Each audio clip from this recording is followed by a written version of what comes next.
Hola, ¿qué tal? Bienvenidos y bienvenidas a una nueva edición de Voces Críticas TV. Aquí nos encontramos por la pantalla de 10 como todos los jueves de 18 a 19 horas. Voces Críticas TV, recordá que podés encontrarnos en otras plataformas, el diario digital www.vocescriticas.com, nuestras redes también, Instagram y TikTok, que estamos siempre activos con noticias las 24 horas del día. Y te damos la bienvenida y por supuesto recordá que te puedes comunicar con nosotros al 387-216-7070. 216-7070 es nuestro número de teléfono. Y bueno, venimos con programas bastante cargaditos últimamente aquí en Voces Críticas, porque siempre estamos hablando temas de actualidad, no solamente actualidad política, sino también actualidad social y todas las problemáticas, ¿no?, que hay a nivel país y sobre todo aquí en la provincia de Salta. Bueno, los temas, los problemas, los reclamos no se terminan, siempre van incrementando porque estamos viviendo una época muy complicada en donde distintos sectores de la sociedad argentina y la sociedad salteña, vamos a hacer hincapié más que nada en la provincia de Salta. Sectores, lo decíamos, de la sociedad salteña que están sufriendo bastantes injusticias y reclaman, ¿no?, por diferentes beneficios. Tenemos unos videos desde la producción para pasar para que la gente vea, pero para contextualizar un poco, se trata de una marcha que se realizó el lunes y el martes de esta semana del sector de los trabajadores, de la gente con discapacidad, ¿no? Ellos reclaman recortes, falta de actualizaciones. La verdad que son situaciones bastante complicadas económicamente en las que están viviendo, bueno, estos sectores, los trabajadores. Tenemos el video, me acaba de confirmar la producción. Adelante.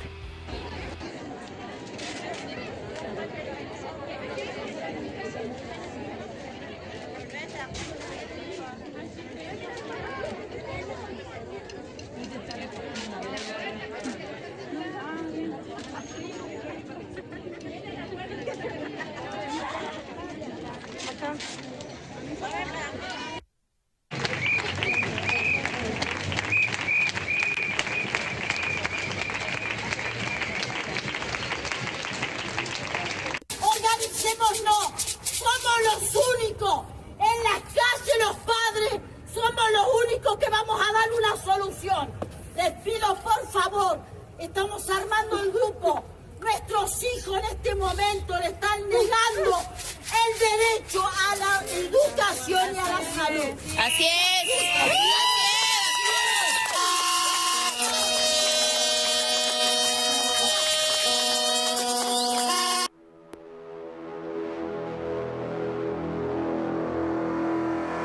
Bueno, esto es lo que sucedía, ¿no? Esto es un poco de lo que sucedía esta semana en la marcha realizada, no solamente por los trabajadores, los diferentes sectores de trabajadores, sabemos que es un sector bastante amplio, sino también acá se suma el tema de, bueno, los impactos en el transporte. También está el tema de los transportistas que se dedican a este rubro. Y también es importante que tengamos en cuenta lo siguiente. El Congreso de la Nación va a tratar una ley de emergencia, de discapacidad. La verdad que es algo que eso ha molestado muchísimo al sector. Si bien ellos piden que se trate esta ley, piden también que se haga un trabajo en conjunto para saber cuáles son las verdaderas necesidades del sector. Bueno, para ello trajimos aquí al piso de Voces Críticas por la pantalla del 10 a dos invitados que nos van a tratar este tema. Por un lado la tenemos a María José Salcedo, ella es licenciada en psicomotricidad, referente de los trabajadores a la atención de personas con discapacidad, y a su lado está Sergio Pintos, él es referente de transportistas de personas con discapacidad. ¿Qué tal? Bienvenidos, muchísimas gracias por estar presente aquí. Buenas tardes, gracias. Hola, buenas por la invitación. Bueno, se está viviendo un panorama bastante tenso en materia de discapacidad. ¿Cuáles son los reclamos que llevan ustedes adelante? Bien, nosotros primordialmente lo urgente es, como decías, el trato de la ley que se iba a ejecutar en el día de hoy y fue pospuesto para el día 4 de junio, que sería el próximo miércoles, en el cual necesitamos que los legisladores que representan a Salta nos escuchen. nos sentimos como que se va a tratar un tema súper importante que involucra a más del 15% de la provincia de Salta y ni siquiera se sentaron a escucharnos a ver cuáles son nuestros motivos, cuáles son nuestras necesidades o cuál es la situación económica actual por la cual estamos atravesando. Bueno, la verdad que creo que es algo de lo que no se habla mucho, ¿no? El sector de que, o sea, los trabajadores que bueno, que hacen su trabajo, valga la redundancia, en este rubro de discapacidad. ¿Cómo es el sector de los trabajadores? Para que expliquen un poco a la audiencia en qué se basa más o menos y en qué condiciones trabajan también. Nosotros somos trabajadores autónomos, la mayoría. Bueno, esta ley engloba tanto a la población con discapacidad, porque engloba el tema de pensiones y todo el movimiento que está habiendo por eso. Está el derecho de los centros terapéuticos por un lado, del equipo de los transportistas y de los trabajadores autónomos. Transportistas y autónomos laburamos de la misma forma. Nosotros estamos acostumbrados a pagar para poder trabajar. Nosotros pagamos alquiler, pagamos AFIP, pagamos renta. Absolutamente toda nuestra actividad está en blanco. Y nosotros, por ejemplo, presentamos papeles en noviembre, diciembre para el año y antes se demoraban 2 meses y ya te lo autorizaban.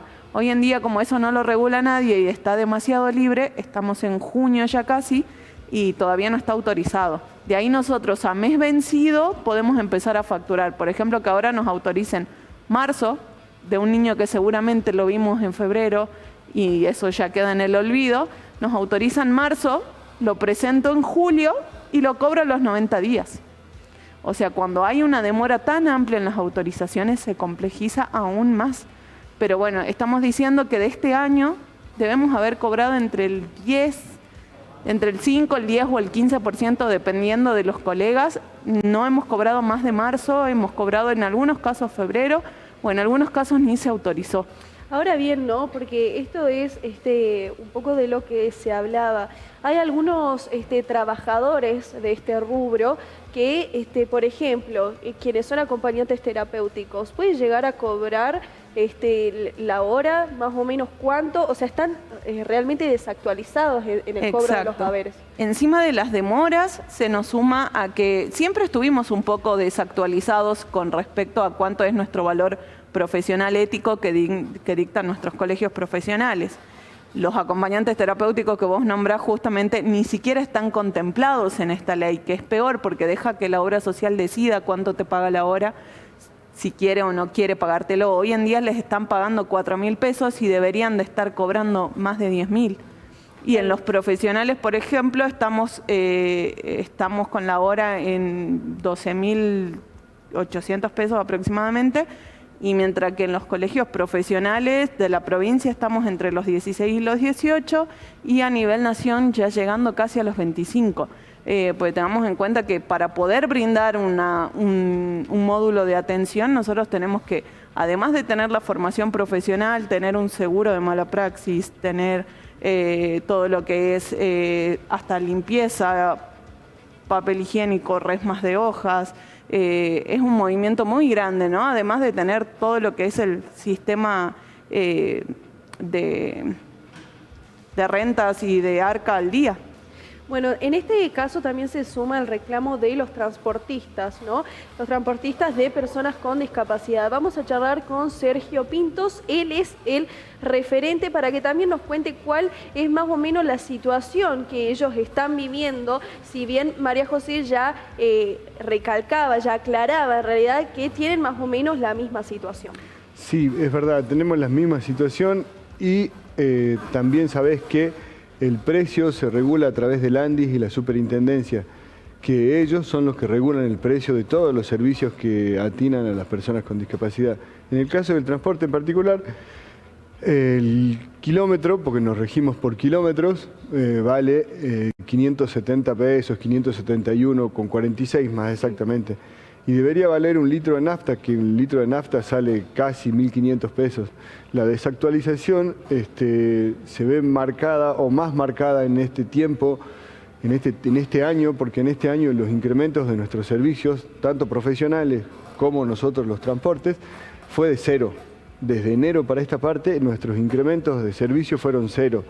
Y anteriormente, en el último cuatrimestre del año, los incrementos fueron octubre, noviembre, diciembre, del 0,5%, del 1% y del 0,8%, llegando a diciembre con el 1%, que eso puesto en el valor, en mi caso del kilómetro, el 1% son 10 pesos, 15 pesos.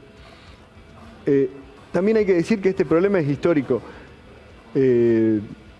Históricamente la Presidencia de la Nación, que es por donde nos regulan el precio, siempre nos tuvo un poco olvidados, un poco dejados. Pero ahora, como yo te marco, en el último semestre del año pasado y en este casi primer semestre, se ve mucho más cruda la situación porque el combustible subió un poco más, porque los seguros subieron un poco más. ¿Todo eso corre por cuenta de los mismos trabajadores? Nosotros somos trabajadores autónomos. Yo en mi caso soy responsable inscripto, lo que lleva a tener que pagar ganancias, que pagar impuestos a los bienes personales. Y realmente es una mochila que se está haciendo bastante muy pesada porque aparte de los impuestos también tenemos familia, aparte también tenemos que pagar empleados y se hace muy difícil el día a día, el llevar el pan a la casa, el mantener los autos. Yo lavo 2 veces a la semana el auto. Nosotros tenemos que tener por ley autos de hasta 10 años. Entonces estamos hablando de, yo tengo un par de autos y tengo puesto en la calle 30 millones de pesos. Todos los días con el riesgo que esto lleva, es una actividad, la calle es muy peligrosa, digamos, porque te cruza una moto, te cruza un colectivo. Claro, son los cuidados básicamente entonces, que hay que tener cotidianamente. Encima teniendo personas claro, pero tienen que, claro, me refiero a, se va complicando con todo. Es una inversión muy grande, claro, la que nosotros hacemos para después recuperarla en este tiempo. Se está volviendo muy difícil y aparte, por otra parte, renovar las unidades se está haciendo mucho más difícil porque un auto, un Cronos, por ejemplo, sale 26 millones. Y vos para tenerlo deberías tener 10 millones de pesos, que es aproximadamente el 20% del valor del auto, para poder claro, tener la posibilidad recuperar para poder ir renovando las unidades. Y ahora bien, ¿cómo es la relación, por ejemplo, con las obras sociales? ¿Cómo trabajan ustedes con esto? La obra social hoy en día, nosotros reclamamos y nos dicen tiene que reclamar el titular. Entonces, esa es nuestra mayor traba, porque la comunidad salteña sigue teniendo una perspectiva de lo que es el trabajo muy peculiar. Muchos padres consideran que nosotros somos los empleados de ellos. Hoy en día te puedo decir que el mayor apoyo que tuvo el paro fue que los padres no se quejen, pero acompañamiento nulo. Somos los profesionales, la familia de los profesionales los que estamos en la calle. Los padres incluso dicen, ¿hay otro día de paro? En tal centro, si el hijo va a 2 o 3 lugares, el otro lugar sí los atiende. ¿Te lo tengo que firmar o no? Entonces es como el nivel de poca empatía que hay, porque nosotros podemos cambiar el rubro. Obviamente no es la idea, nosotros nos hemos formado para trabajar de esto, pero ellos ¿qué hacen sin la terapia? En Buenos Aires, hoy se están movilizando en Rosario, en la Patagonia. Como hoy se iba a tratar, hoy se está dando la movilización en muchos lugares del país y hay mucha familia activa. Eso nos falta en Salta, ¿no? El acompañamiento de las familias.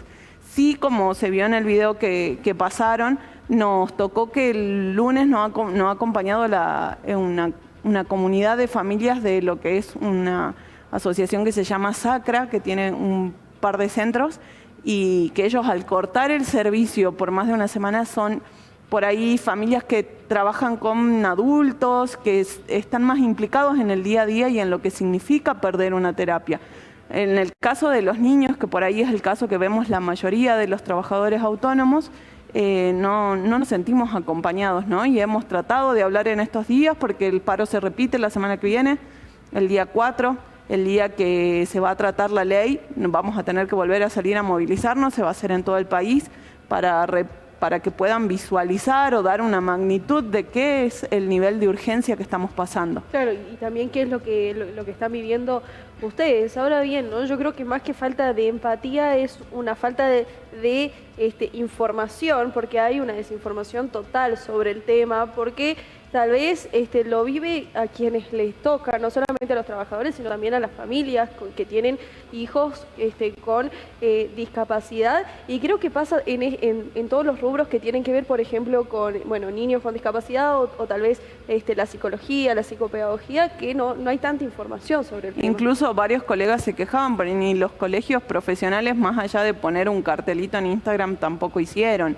Nosotros lo que necesitamos en sí es que los legisladores, tanto senadores como diputados nacionales, se hagan presentes. Estamos buscando vías de diálogo constantemente por todas las puertas que podemos. Que habían realizado una reunión ya hasta el momento, pero con un secretario de una legisladora, y ahora estamos esperando, porque muchos estuvieron en Buenos Aires y que se van a acercar a Salta entre mañana y el sábado, y en teoría ahí con 1, 2 o 3 sin confirmar todavía, porque nos dijeron, bueno, cuando vaya a Salta te aviso, pero tampoco nos dieron un horario ni nada, y se trata el miércoles, o sea, necesitamos sí o sí hacerlo entre mañana, el sábado, el lunes, poder verificar esto. Nosotros lo que queremos es ver cuál va a ser su compromiso, van a votar en positivo o en negativo.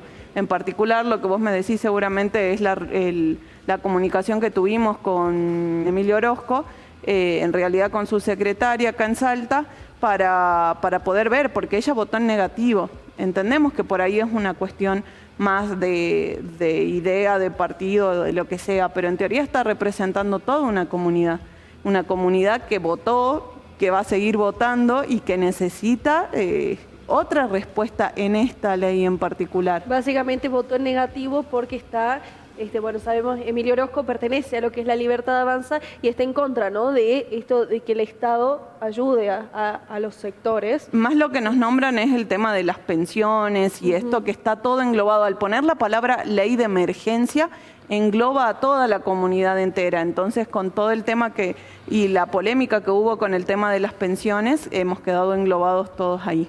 Ya puntualmente, ¿cuáles son los puntos que trata, rápidamente, para que la gente entienda cuáles son los puntos que trata esta ley de emergencia? La ley de emergencia, en los puntos particulares, agarra y pone que, por ejemplo, nuestro sector debería tener aumentos con la inflación, por ejemplo, garantiza el puesto de trabajo de las personas con discapacidad y también, entre otros puntos, garantiza las pensiones no contributivas.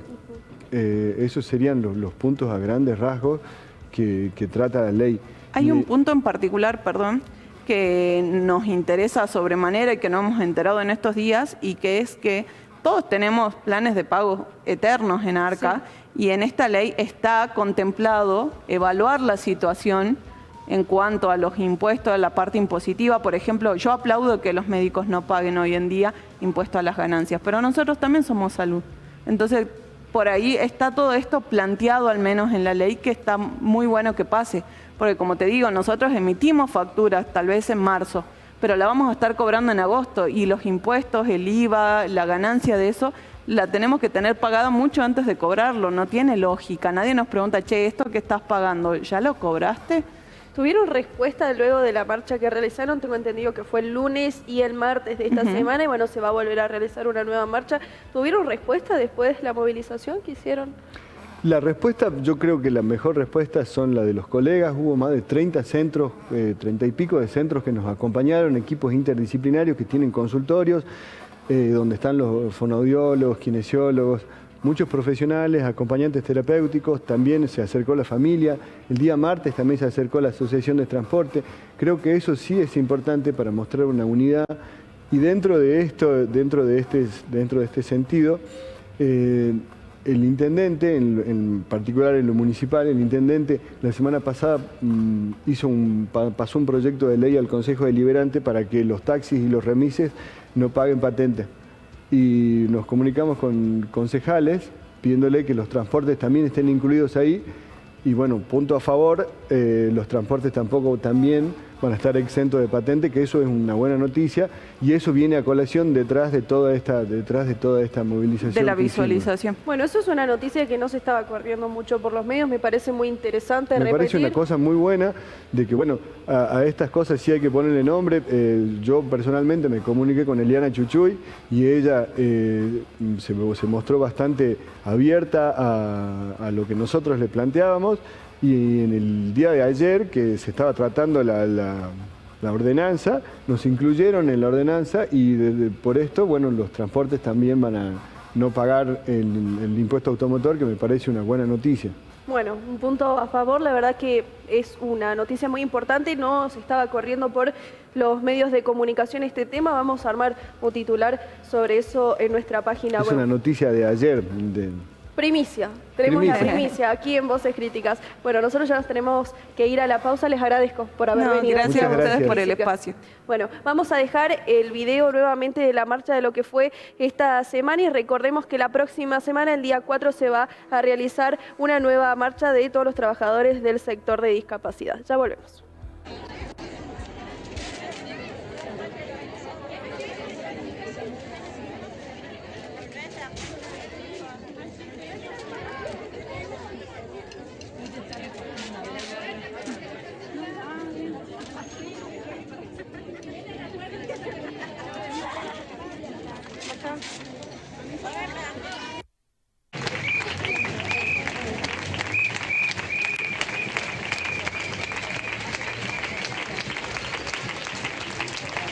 Organicémonos, somos los únicos, en las calles los padres, somos los únicos que vamos a dar una solución.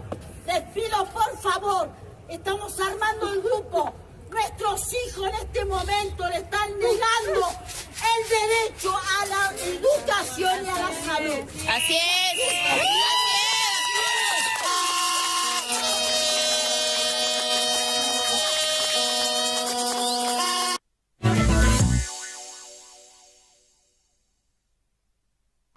Soy Franco, soy panadero y no tenía máquina para trabajar.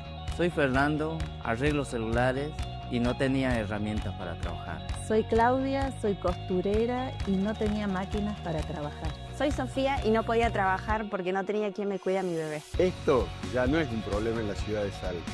En diciembre del año pasado inauguramos la fábrica municipal, un espacio con más de 100 máquinas para que vos puedas usarlas y venir a trabajar. Como ya lo hicieron más de 2.000 salteños. También contamos con una guardería. Para que cuiden a tus hijos mientras vos trabajás. Pedí tu turno a este número o lo puedes hacer también a través de la web de la municipalidad. Te esperamos. El único requisito es tener ganas de trabajar. Llega la Muni en tu barrio y esta semana estaremos en Zona Oeste Alta, en el centro vecinal del barrio Roberto Romero. Sábado 26 de abril, de 9 a 13 horas. Todos los profesionales a tu disposición. Abogados, arquitectos, veterinarios, odontólogos, mamografías, peluqueros, trámites municipales y de licencias de conducir. Puesto de saeta para gestiones y recarga de saldo. Y todos los trámites del IPB. La Muni en tu barrio, con profesionales solidarios. Sábado 26 de abril, centro vecinal del barrio Roberto Romero, Municipalidad de Salta. Mi nombre es Juan Carlos, soy soldador y no tenía máquina para trabajar. Soy Andrea, soy cocinera y no tenía máquinas para trabajar. Mi nombre es Vilma, soy costurera, no tenía máquina para trabajar. Soy Sofía y no podía trabajar porque no tenía quien me cuide a mi bebé. Esto ya no es un problema en la ciudad de Salta. En diciembre del año pasado inauguramos la fábrica municipal, un espacio con más de 100 máquinas para que vos puedas usarlas y venir a trabajar. Como ya lo hicieron más de 2.000 salteños. También contamos con una guardería. Para que cuiden a tus hijos mientras vos trabajás. Pedí tu turno a este número o lo puedes hacer también a través de la web de la municipalidad. Te esperamos. El único requisito es tener ganas de trabajar.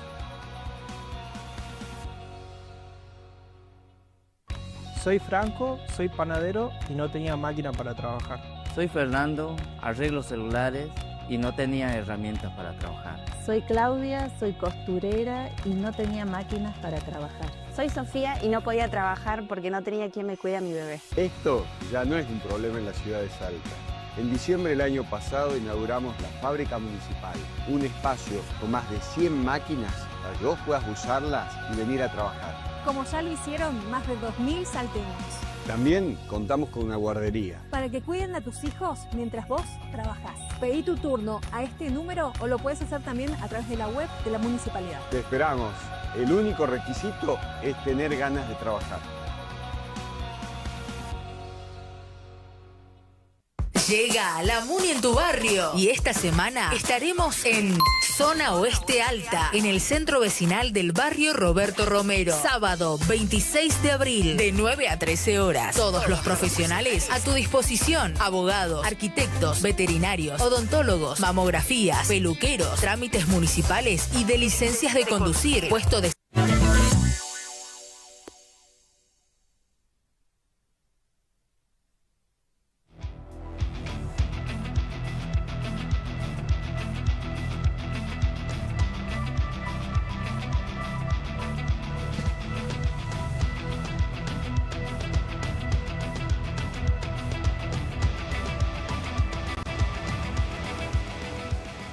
De la tarde, 26 minutos y estamos de vuelta. Vamos a tocar un tema muy importante, a mi parecer, que he visto que no se está hablando mucho en los medios, en realidad sí, pero quiero hablar un poco de este tema. Siempre aquí en Voces Críticas hablamos de todo lo que es la frontera, los pasos ilegales, qué es lo que está pasando con las Fuerzas Armadas en la frontera del norte de la provincia de Salta. En los últimos días se registraron nuevas denuncias, tanto del sector del gobierno de la provincia de Salta como del sector, no sé si contrario, pero de otros sectores de derechos humanos que no están de acuerdo con esta medida tomada por parte del gobierno nacional.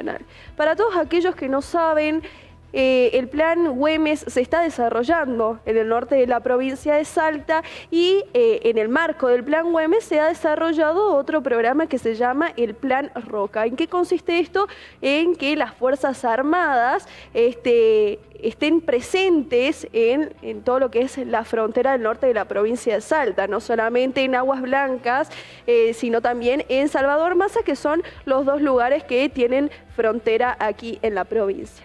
Es muy importante tener en cuenta, además, en este sentido, que anteriormente el gobierno de la provincia de Salta, junto al Ministerio de Seguridad Nacional, con Patricia Bullrich, lanzaron una medida que era la construcción de un cerco fronterizo. ¿Para qué? Para que todo lo que se realice en la aduana de Aguas Blancas, o en realidad, para que todo lo que sucede en la frontera pase por un control que es la aduana y se dejen de utilizar los pasos ilegales fronterizos que son muy comunes.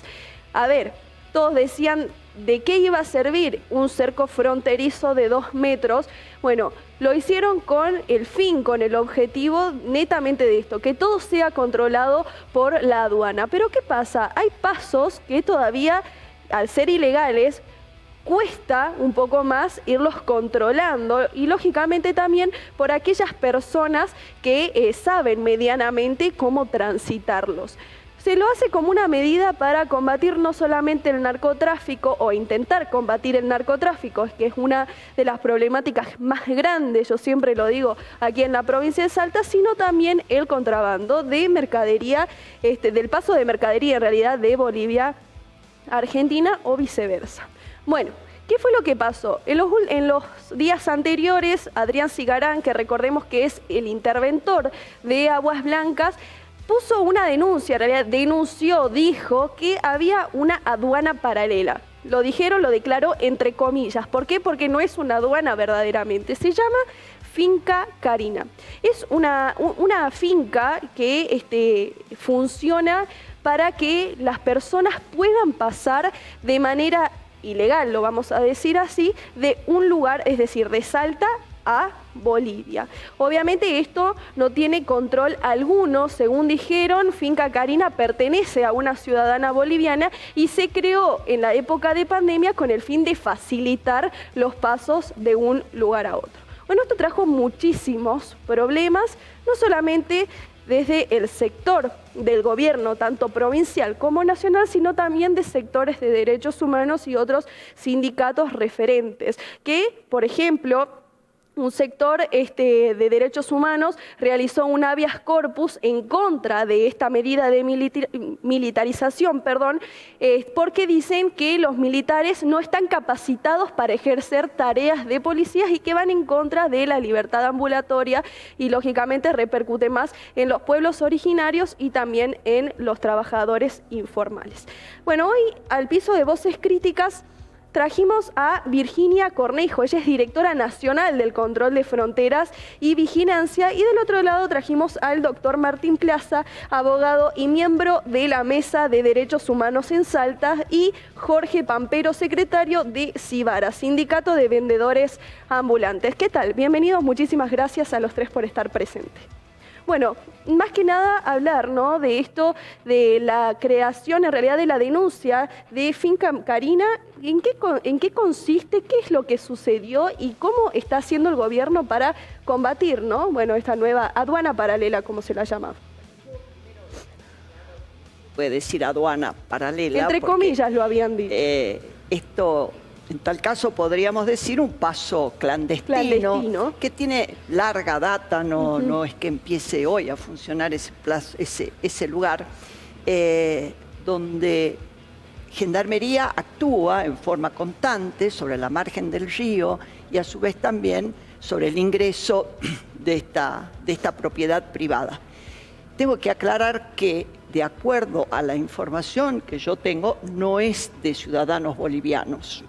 Y en esto vamos a algo muy importante. La ley es para todos, y cuando alguien quiere comprar una propiedad que sea limítrofe con otro país, tiene requisitos para cumplirse.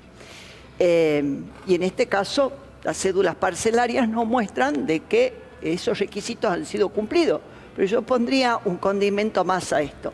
En mi caso, he trabajado mucho sobre lo que son los empadronados dentro de un lugar como Aguas Blancas, donde uno ve inclusive un crecimiento exponencial de esos empadronados y donde, sin duda, se han regalado muchísimos documentos nacionales argentinos a ciudadanos bolivianos en la búsqueda de un juego político que sin duda tiene que terminar en este país.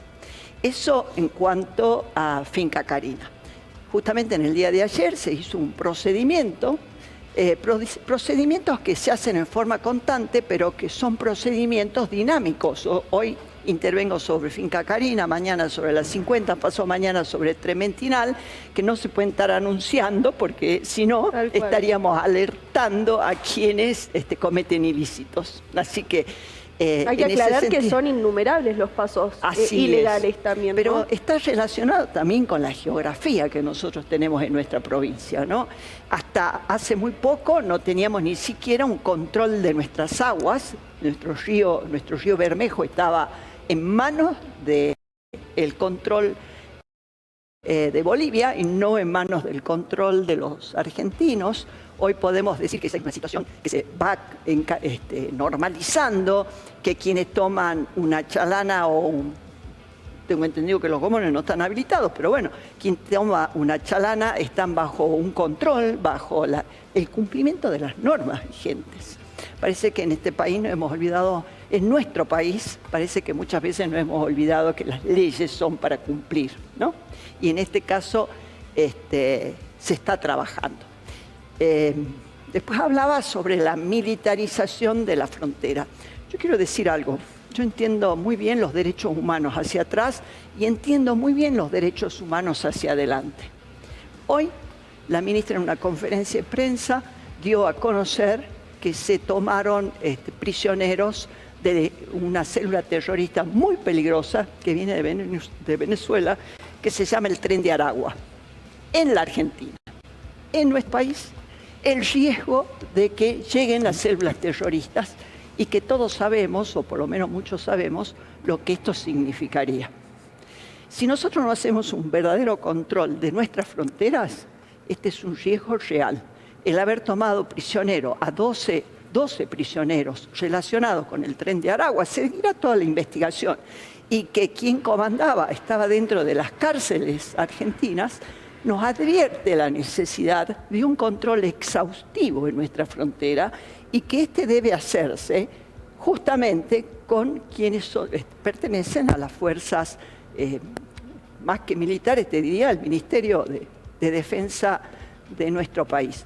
O sea, que tenemos que poner dentro de esto muchas miradas, no solamente una, y a mí me preocupa la zona de nuestra frontera, donde tenemos nuestros pueblos originarios, donde tenemos una enorme cantidad de necesidades sociales, donde nuestros pueblos están siendo contaminados con la droga por este difícil control que recién expresaba, y ahí es donde nos tenemos que parar.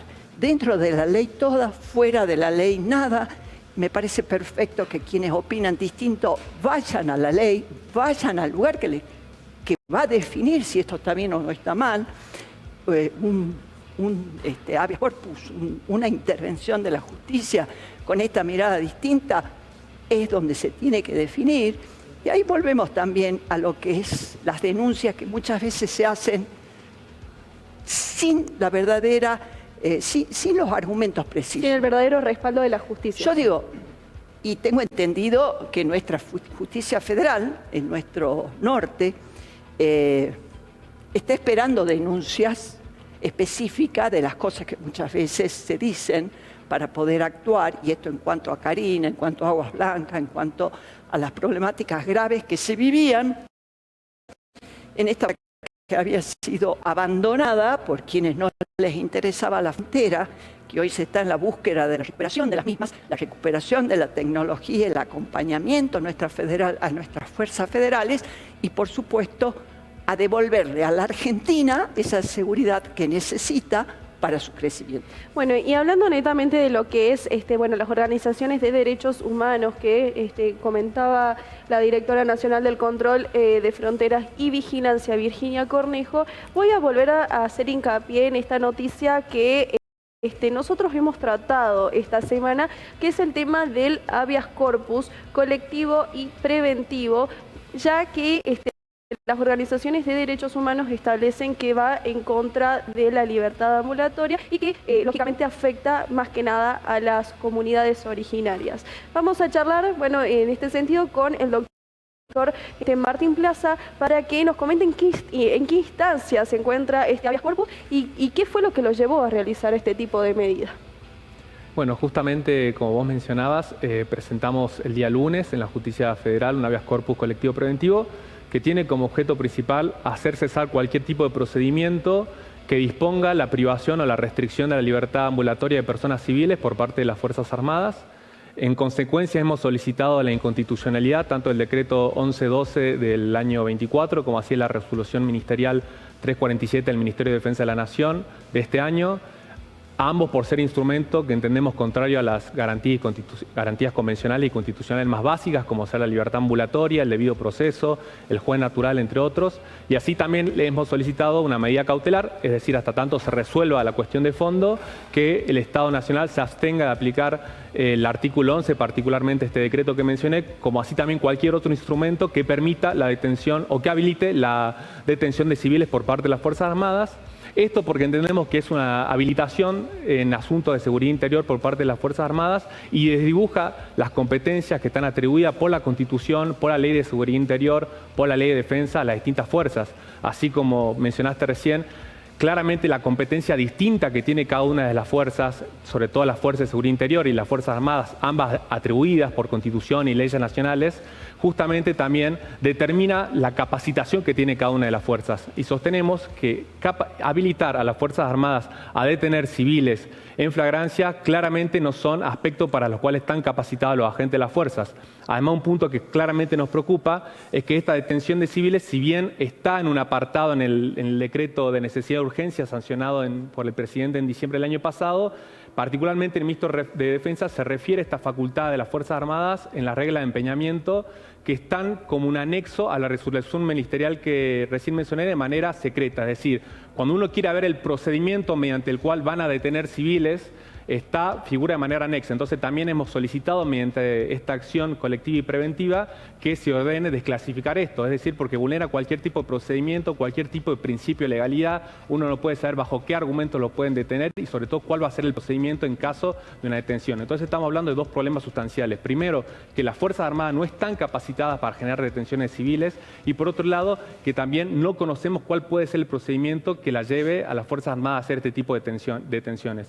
Claramente entendemos que el narcotráfico es un problema gravísimo que lamentablemente hace muchísimos años recae sobre nuestra provincia, pero entendemos que este tipo de soluciones no resuelven el problema de fondo, entendemos que el narcotráfico es un delito complejo que se sostiene sobre distintas redes de participaciones estatales, paraestatales, y en todo caso creemos que debieran hacerse capacitaciones a las fuerzas de seguridad interior para poder investigar e intervenir mejor en este tipo de delitos. No creemos que sea necesaria la participación de las Fuerzas Armadas, no solo eso, sino que expone a las mismas Fuerzas Armadas a la posible comisión de ilícitos contra la población civil, poniendo en riesgo a la población más vulnerable, que son muchas veces los trabajadores y las trabajadoras de frontera, y así también poniendo en riesgo también a los mismos agentes de las Fuerzas Armadas a poder estar susceptibles a ser sujetos a procesos penales a posterior de cometer hechos sobre los cuales no están formados, para los cuales no están capacitados y también para los cuales no reciben un salario. Ahora bien, ¿no? Respectivo. Quiero hacer hincapié en esto, en tema del narcotráfico. ¿Cómo combatir el narcotráfico? Que sabemos que es una actividad que se realiza muchísimo aquí en la provincia de Salta, creo que es una de las más afectadas, de hecho. Sin la presencia, por ejemplo, de las Fuerzas Armadas, ya que, por ejemplo, ustedes advierten que las Fuerzas Armadas no están capacitadas para ejercer tareas de policías, pero los policías creo yo que tampoco están capacitados para ejercer las tareas de las Fuerzas Armadas y poder combatir una actividad como el narcotráfico. Desde su punto de vista y desde este habeas corpus, ¿cómo se plantearía que se termine con el narcotráfico sin la presencia de las Fuerzas Armadas? Bueno, justamente creo que además de la policía hay distintas fuerzas que están capacitadas y obviamente sobre las cuales también hay que trabajar esa profundización en la capacitación, como ser la PSA, la Policía de Seguridad Aeroportuaria, la Gendarmería Nacional, Prefectura. Hay distintas fuerzas que están capacitadas, formadas para repeler acciones como el narcotráfico y sobre ellas hay que trabajar. Yo creo que tenemos grandes fuerzas de seguridad en el ámbito federal sobre todo y que ya vienen trabajando en el ámbito de la justicia federal para repeler el narcotráfico y en todo caso hay que poder indagar sobre qué aspectos hay que profundizar la formación y la capacitación de estas fuerzas para poder mejorar la investigación y la erradicación del narcotráfico. Como decía recién, concretamente me parece que el narcotráfico es un delito complejo que principalmente se sostiene sobre redes de complicidad muy poderosas. Agentes económicos, de gran poder económicos, agentes estatales, no hace falta que diga nombres propios, todos sabemos las causas que hay sobre exintendentes, jueces en localidades de Aguas Blancas, en Tartagal, etcétera, por lo cual yo creo que también hay que pensar cómo las fuerzas que actualmente están operando se las capacita para poder investigar esto, cómo poder investigar mejor lo que son los ingresos de activos que evaden impuestos, grandes ingresos de activos que evaden impuestos. Digo que ahí está el flujo del real capital y, si se quiere, de la real fuerza del narcotráfico y no de muchas veces se pone el foco y que creemos que se está poniendo en foco en este momento mediante estas medidas que son en los trabajadores de frontera, que claramente hay una cuestión a regularizar, a trabajar sobre el tema de la movilidad de mercancía de manera ilegal en frontera. Es un problema, pero también es cierto que hoy es una salida laboral de gran parte de estas poblaciones vulnerables y creemos que este tipo de medidas no pone el foco en los grandes narcotraficantes, sino en esta población que está vulnerable ante estas medidas. Ahora bien, ¿no? ¿Las Fuerzas Armadas buscan terminar con los trabajadores de fronteras, con la actividad que ellos realizan? ¿Es cierto que las Fuerzas Armadas no están capacitadas para este tipo de actos? La verdad no me animaría a ser categórico como lo es el doctor, que asegura que no se ha hecho capacitación, que no se capacita, que de alguna manera no se le da las herramientas básicas para justamente llevar adelante el trabajo que se está llevando adelante. Eso queda a consideración, sin lugar a duda de ellos, no lo comparto, pero ellos tendrán sus motivos para expresarse de esa manera. Yo puedo decir lo que nosotros estamos haciendo. Lo primero que se hizo es justamente trabajar entre las fuerzas federales y las fuerzas del Ministerio de Defensa en una coordinación y deberíamos tener presente, y sobre todo cuando hablamos de nuestros pueblos originarios y las problemáticas que viven, el accionar que vivimos en muchas oportunidades de este trabajo conjunto. No hace mucho tiempo fueron las inundaciones, que siempre se repiten, las inundaciones sobre el río Pilcomayo y la falta de agua potable que no se le da a los ciudadanos como realmente corresponde. Bueno, lo vivimos y lo conocemos, sobre todo quienes tenemos realmente verdadero compromiso en lo social de los ciudadanos salteños y de otros lugares del país. Bueno, trabajo conjunto en la búsqueda de dar soluciones a estas problemáticas, buscando sacarla a la gente para que no sufra las consecuencias de las inundaciones y demás. ¿Qué quiero decir con esto?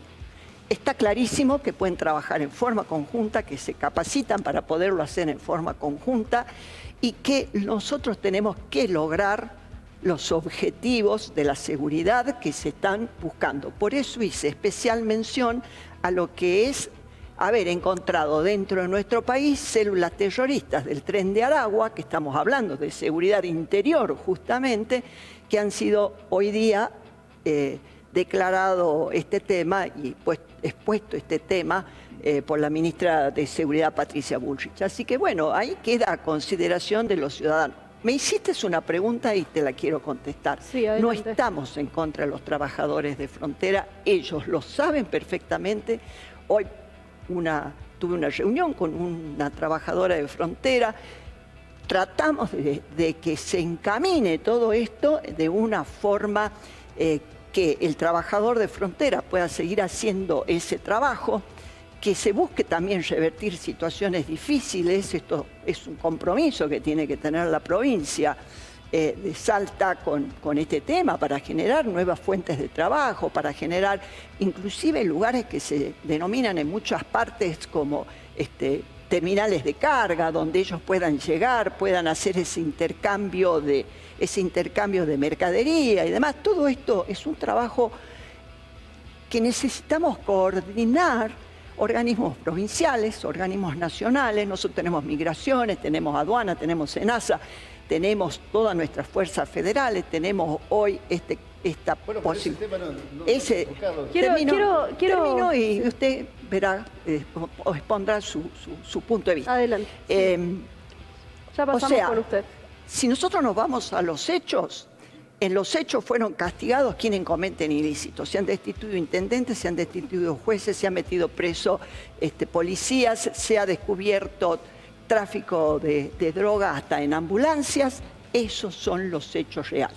Se está trabajando en un control exhaustivo de lo que es todo lo relacionado con la droga, el tema de la trata de personas, el tema inclusive, como decía recién, de la búsqueda de solución a los trabajadores de frontera. Así que bueno, este es el trabajo que se lleva adelante. Los demás podrán pensar lo que quieran, pero el trabajo es ese.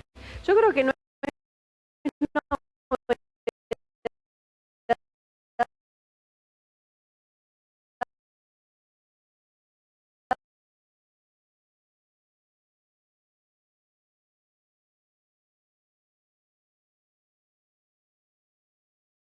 esto que los trabajos de frontera a veces no son algunos que directamente han muerto y otros que han sufrido consecuencias. Por eso vamos a charlar con Jorge para que nos explique realmente este trabajo en conjunto. ¿Ustedes se sienten acompañados por el gobierno para trabajar? ¿Cómo son las situaciones a la hora? Yo coincido con la señora Virginia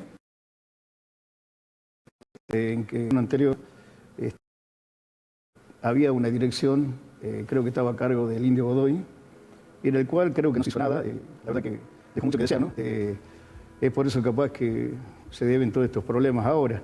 Pero también quiero recalcar y destacar que el Estado tiene una mirada miope con este tema de la gente. Nosotros los llamamos los bagalleros que trabajan en ese sector, porque de ellos hay gente que acá directamente va a traer mercadería para poder trabajar acá en las ferias. Sabemos que las ferias polulan las mercaderías que vienen desde ese sector. Y yo creo que es un error muy grave políticamente el tratar de combatirlo, sobre todo a la gente que hace ese menudeo, ¿sí? Porque yo creo que desde esa gran dirección que la señora dice que están trabajando, deberían dedicarse a trabajar directamente con...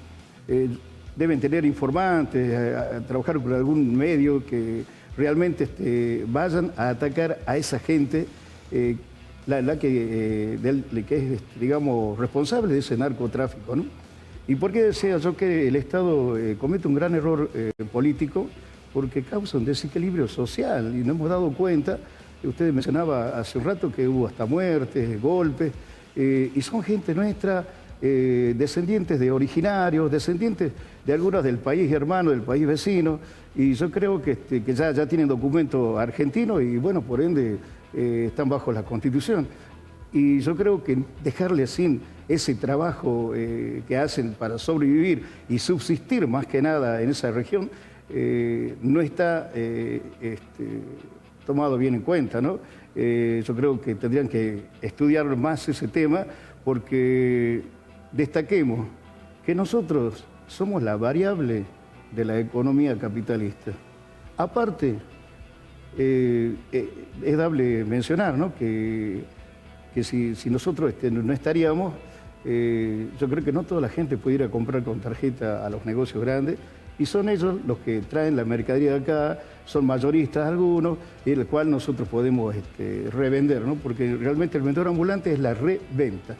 Ahora bien, ¿no? ¿Cómo combatir, por ejemplo, si bien, bueno, yo lo acabo de decir, yo me acuerdo que, si fue en el mes de diciembre o en el mes de enero, no me acuerdo bien, con Voces Críticas estuvimos en el momento que murió el bagallero, bueno, en este episodio con Gendarmería Nacional, en donde se cortó la ruta que va de Orán a Aguas Blancas, y me acuerdo, ¿no?, que por ahí decían que eran algunos de los mismos trabajadores ambulantes quienes transportaban, en cierto punto, no todos, no lo voy a decir, pero algunos, para ejercer la venta de estupefacientes aquí en la provincia. ¿Cómo ejercer control en ellos? Mira, yo tengo entendido de que el que va a comprar de acá, va a traer mercadería para poder trabajar acá, cruza esos pasos y siempre tiene que pagar algo, porque sabemos, como usted mencionaba hace rato, de esa finca y varias fincas que hay ahí,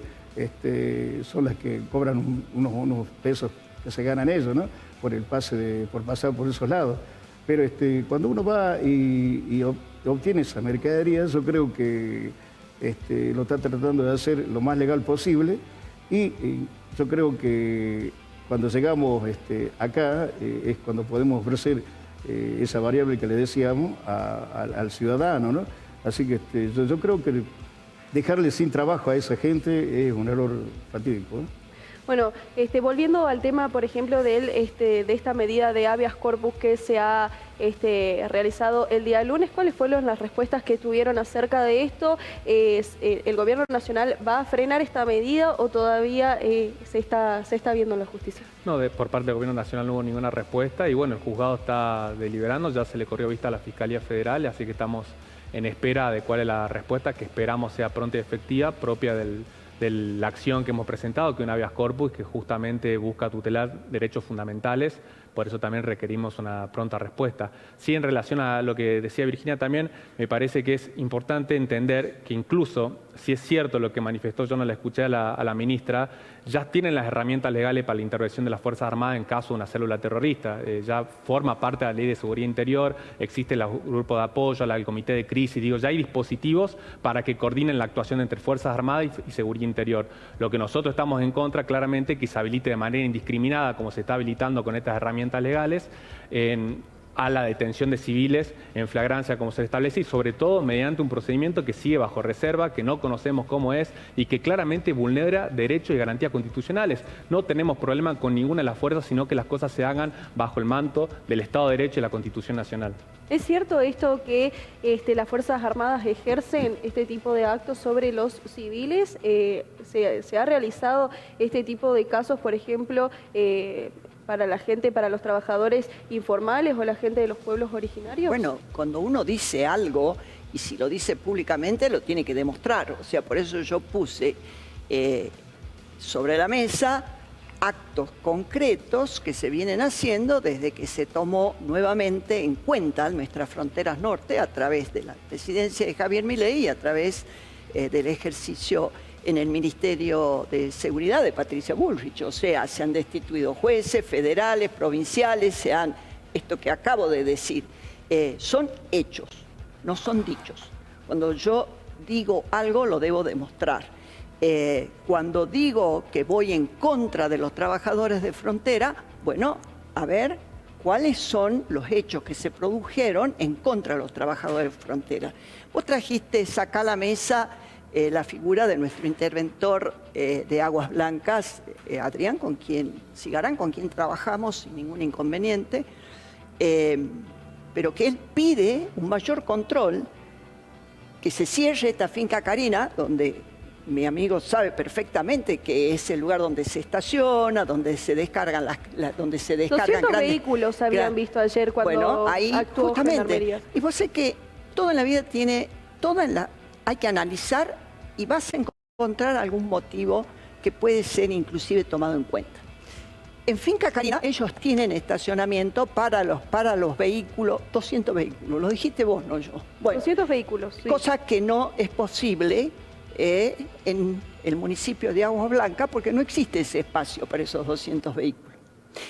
Entonces piden, trabajadores de frontera, hoy me reuní con una de ellas, que veamos cómo se puede lograr una normalización de esta problemática que estamos haciendo mención. ¿Tienen las pruebas que las Fuerzas Armadas ejercen este tipo de actos sobre los justamente civiles? Eso quería aclarar. La acción que presentamos tiene carácter preventivo, es decir, justamente busca impedir y prevenir cualquier tipo de restricción de la libertad ambulatoria antes que suceda. El temor, justamente el fundamento de la acción es un temor fundado que está basado en dos decretos, un decreto y una resolución ministerial que son inconstitucionales, y en los hechos que vos mencionaste recién, digo, tampoco lo estamos hablando en abstracto, sino que ya las fuerzas de gendarmería se cobraron 2 vidas, una en la provincia de Jujuy, entre la provincia de Salta, de 2 bagalleros, 2 trabajadores informales, en el caso de Salta de Fernando Torres, caso que aún se está juzgando en la justicia federal, por lo cual estos son los elementos que permiten un habeas corpus, que esta característica es preventivo. El operativo es muy reciente, todavía justamente recién se está implementando y justamente lo que queremos es prevenir que sucedan estos hechos.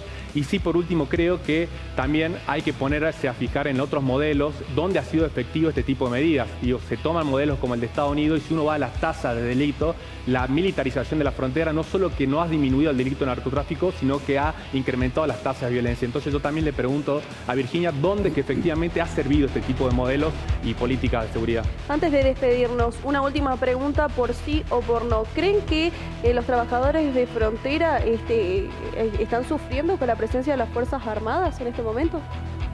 No creemos que las Fuerzas Armadas los ataquen al laburante, al trabajador. Se ha firmado un pacto, un plan Güemes, un pacto Güemes, un plan Roca. Yo le propondría a la señora Virginia que le proponga a su gobierno, a su gente para la cual trabaja, un pacto Macacha-Güemes, ¿sí? Por los vendedores ambulantes, por la gente que menos tiene, que subsiste y que no tiene, ninguna pensión, nada. Bueno, nosotros ya nos tenemos que despedir, ya nos están sacando del aire. Les agradezco a los tres por haber venido, por estar presentes y nosotros nos encontramos el próximo jueves de 18 a 19 horas. Chau, chau.